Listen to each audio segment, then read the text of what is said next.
what is data. Data is nothing but information. So that information will be transferred the source to the destination. Let me see about how it's represented in a network. So the information is converted into a some format. It may be any file format. That way we have to transfer the data from source to the destination. So here it may be a text format. So in a type of data representation, we are divided into a text format, number format, image, audio and video files. So we are all know text is a character. So number is nothing but a numerical value. Then images is nothing but we all know image format. Then audio and video, sound and visual format. So it's a types of a data representation. So here it's very important because of a accurate data transmission. We have to represent the data in a network. Then it's connected the different devices into the network. Then it's supporting the multiple connections through a network. So we are preferring the data representation in a network.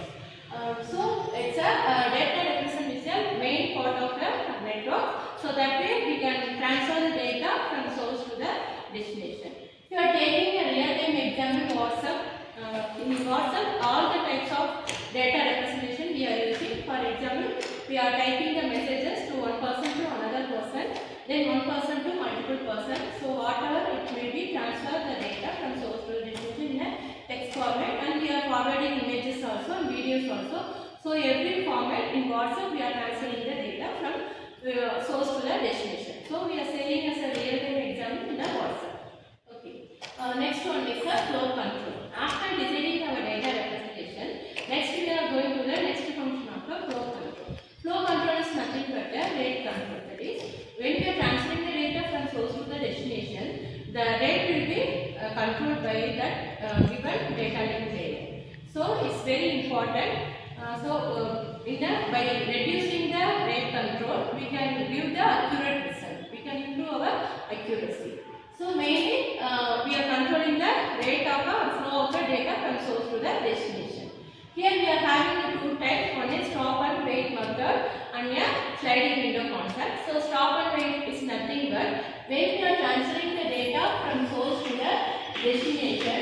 Here is first establish the connection. After that it's repeating the acknowledgement. Then again it's sending the data into the given destination point. So it's called as a one cycle. So in each cycle it will be wait some time. So it's a stop and wait control method. After receiving the acknowledgement only, again we can send the messages from the source to the destination.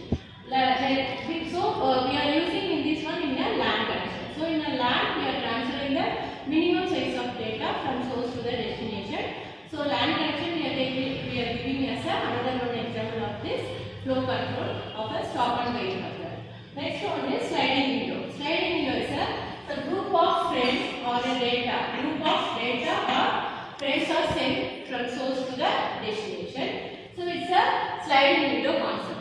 In a resources like website and all, we are transferring the data from single person to the multiple resources or a multiple persons. So in that time we can using the sliding window concept. Okay, so flow control is nothing but when we are sending the data from source to the destination, we have to regulate and we have to control the rate of the source and destination data transmission. That is, we have to control the speed of the data transmission from source to the destination. If it is not regulate the rate or if it can't control the rate means the congestion will be occur. So it will be reduce the accuracy of the data transmission. So we are going for these two concepts, stop and wait and sliding method concept. So in that one we are using as a common LAN type. Here it will be using all wireless communication and satellite communication. We are using sliding window concept. So mainly these two concepts are used in a flow control method. So in a real time we are taking it as any type of organization or hospital management. We can say we can transfer the data from one department to another department. So in that time congestion will be occur. For example, in a school sector and college sectors, the organization analyze the students record. That time it will be sending the more data at a time. That's why we can say it as a real-time example. Thank you.